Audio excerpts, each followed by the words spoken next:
Saba wunyina amachi mama kwa babiem. People's Forum bre Edwas Makacho say ya wada bia edra. Adom 106.3 FM ne Adom TV. Ene kentuma esi eni. Ya kukuri mfide nyina de aba besi biaye ya owo. Na afe ye ne o edi enkomo. Wone mo mpanifo nyina ne ahwe challenges a mo go through wo baabia mo wo. Eti ene say ye dem Chief Jerry Forson na pamfo aye krado ya ejeni ni eche doyum ya kwakwohwe omo so hawa esi omumpagya eno mumpuntuo eho ekwan kwan be betimi afa so betimi aso saa hawo no ano empenfu anamontuo ewo ho ene sei te se no kase Chief Jerry Forson na aye krado enche be kon ho na yakwakodi komamfa nche kase enkoma ye nana osei bediako me papa Nana ose bediako adwira hene ba mu hene ene no ma me kwena fa Chief Jerry Forson I can want some FM Jerry chemdia na ekoso e odoyi mama for how pa e dey say Adom 106.3 FM Adom TV da mo bibia che ama bibia akwaba se ya wada edru sei na wotwenya bo pa ho kakra pe na the People's Forum na ye de ebrewo ewo radio so na fe wanya kwanya so ahweyen ewo TV so ene ya wa na pen so ye de dwumadie no ye de bro sa dwumadie the People's Forum na ye twiban omanfo se na wa wonim no the Adom brands of the multimedia group ye botaye ene se abribia no ye de ye ho ebebata omanfo na yakọ omaboboa no na ensem a sebe ye bie phone lines ewo studios na TV so na omanfo frechre omadwen ka wo hawa womo entimi enka no ye de efidie no eba womo puna no na ya mama kwanya na how bia womo efemu no womo de atudwa sabi yeso o pass maka che nyankopon a na wo ka kire emframa enti the People's Forum na pen so ye de bro me da se we fidie no eda ha medin the Chief Jerry Forson we be say ene ehefa na ye wo sane edi kan edi atudwa dada no ye wo Shai Osudoku mensini no emu ewo Greater Accra region baby ewo porting ewo eye doyum ewo Shai Osudoku mensini no emu doyum na ye wo sisi wama kwan honsem enti na napay yaba bedru ha kamia ye se Ghana ha de uyi nkronkro beye oha edisi ho a emu beye eduokono ekono ene e kire de obi a wo kwan ho hawo nti ene na napay ye de the People's Forum ye de abaha se wo hwa baby a meginan eye kuro ni mfimfini pe kwan a eda mi benkum so hai ekọ agomeda ena ne eda machi ha content so ekọ ayikuma tutomu a timi famukwa akopie koforidua enti eye busy town se ye ka abo a ye de ya kwan abo a ye pai e de ya kwan ewo enkran ne mantemu ha nyina dodo no a na ye tu free doyum ha enso so bia ye tu abo epai abo de ya kwan no wama kwan ye akwan a ya fa so a ye de be pie krom ha ensu ato enti ne ye hunu bi papa wo hwe machiri ha wo sani akwan no aye cars akese na womo enam kwan so enti ama akwaye ohaw edi ama omanfo ye beka se na nse enche bia nananom ene omanfo amodoyum ha eye press conference efa wonom akwan no ho in fact omabom tibu pokra so mbe demonstration ohina amene ne kasa off air no che say August musuminimu ombe demonstration and so today we are here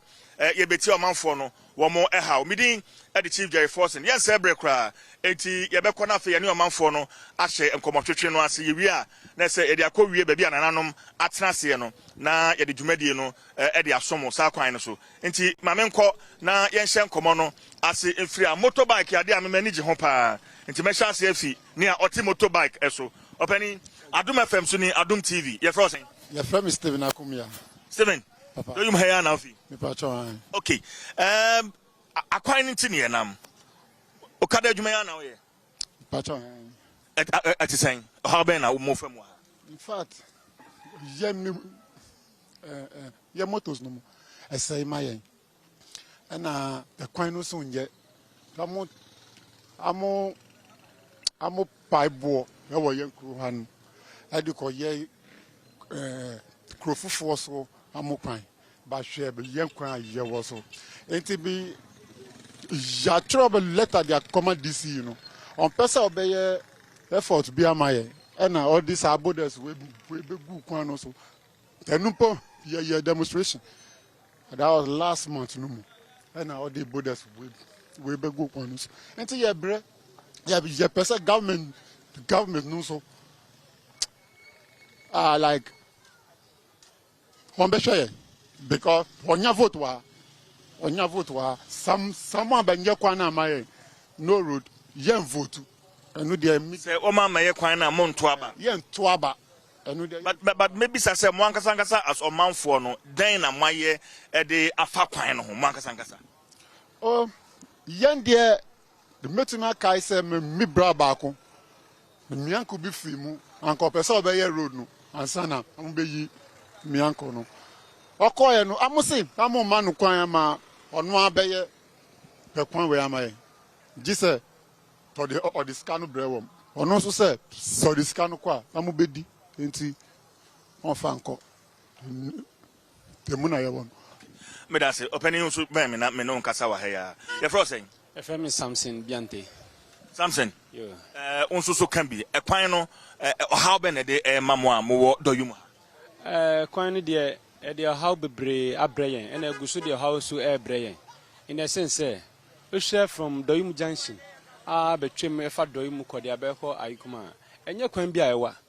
Since 1992 we started say practice democratic governance ewa Ghana ha. NDC atnaswa wa hanuma up to date. Still there's nothing, they've done nothing about our roots. It was during President Kufuor's regime and obeye kwan we kakrama. Since then no, she informed ya chop petition command various DCs amabasa still no improvement. Ama apimfo nyina so mokwa wo so a omo mabiom. Edi so many problems are bringing tears sra ban say on twa nanim be hwe. You see a language amu aban no mama ya tia say we Ghana say by election e yedwuma. Enti so mo penso a we say means be fa so by election be ba South Sudoku ama yanya improvement on our roads no. Ye be penny we can buy election there ye nema mienu and na buy election eba either say MP no obeka say e bia won ye adwuma ni bio na say ekwan beda say be buy election ana so MP no ebe free mu nti mu de na isi amobɔ ho mpa owo de yemfan se ne be yenkan so free mu ba kwan ye be fa so ye be ya mana resign ye be ya mana resign because onye hwe 12 years ni obetena so mo MP honorable Linda Okulu nothing ye vote we ye hunu be unless the next elections be mansa na yesan hunu enti we ye de piaka amane ye yemfa we piaka amane ye enti se language abana ma yati asese ayejuma ema mpuntu eba maimo ye by election enti ye be for some na resign ama enya ye by election ma enya ye development ni ye improvement se no na mo pese enya because we sha this uko eastern region from Somonya to Koforidua so mountains I wo hon nyina ma pai ni nyina recently ma ye ni nyina maguso asphalt aden na ye ha no mountain bibia calling them straight aden na muntumi ye maye aden no muntumi ye maye Greater Accra South Sudoku and what the largest landscape in Greater Accra yensu na develop ye ma abanu revenue because ebo we are over 54 quarries e wa hanu aha na ye pai boa di ye kwan e wo Ghana han outside nyina ye sport ko ba bia aden na ye this year ebo na ye endia ye bre wo ye kru. Okay medawa say Adom 106.3 FM Adom TV the People's Forum ye wo doyum and I did dwumadi ye de ebro opani mo ache ya ejawo amedi ajate semwe ba dudu na nim say frame too much me pa chawani okay we too much okay enti ekwan se la me hunu no yen ye ba ye de ensu atonti atache pa se ensu ntoya na se no so so futuro mboa enya deketua ese ye an ye tikru mu akasa no ye nya bibia ye fa no se e bia we de e fast wo breyen wo se futuro de ekun ya akasa na ensu so tonso a yetumi nko yetumi ma enti ne de kwan ni ye se e bia ye dua bode se bia saban hu ye dia ye dua bode any friends abe any menken itiru se bia ye be hu be ban faso ye be nya bia de ati bia di because ekwan ni da honom ye se ekwan no faso bia ni so enti mu dua niema wo so em se omanfo be kaya wo mo ye sa oye kire no eduadua brode ni ade wo kwan yi so abe ne banche ni ade nyina wo ekwan no so enukre pa if say ye hu de ekọ na ya homte because resources are ye hwe kwan a ye fa so ye ekwan nyema bia ye wo bi wo sha osudoku doyumu ahase popo no ye dia o mine dia ye ni mining materials no na chese ye ntumi ko mine nti se ye dia ma ban ye dia sha ban sa na ban ma infaso mbra ne bi ma o mine no ne bi ma kro no a ye dia nya hwehwe ye nya hwe uhwa ekwan ye fa so uhwe doyumu kro no mankasa kasa uhwe bypass gata bi o mo aya de bia na bu atom de bia ne buato na chese kro no e wo se ye fa kwan bi so a ye betumi aye a ye be solve issue wo hwa duadua sisi mu a me ne ka se sisi duadua sisi mu a obi ba na so ye hoho a wakotom me hu se ahase bato momra na ye hwe ba bia amana no da adua esimu no ba kuni na ba ko nso so wa hase aha no eden ne course ne sa obani me say heavy duty truck no omu ye no in the sense away say Ombema friend says Echokia no mweyi but uhwe the way omusa a channel ade na yenji dis say e man sa nti e ka fa so na boom na bu atom omudi tusu a slap tusu a boom na bu atom nti ye hu we a na che say e ya humti de mayen kwa no so a enko uko ye ba so a emba nti ye be den yan kasa no de na benya efira ba ho na ye so ye den ye be hu say yesu ye woniama ebo man no ne ye woniama ebo akro no ina road bia if say ina road I walk kro mu a ebi nko ebi mba iti ne yesre aban ono ye ka ye ote ebia no nti ye nka nti no I say on to me ehun de ekoso ha if say MP na yeto aba no ma no ne de me hu no da bia o kasa wo TV so ana so kasa wo parliament say wakasa bi na bia me hu no dia MP no on kasa wo parliament me ti ni da me ti ni de on fa ya sam hwi nko on fa ya sam hwi enko ite ya ya humte pa.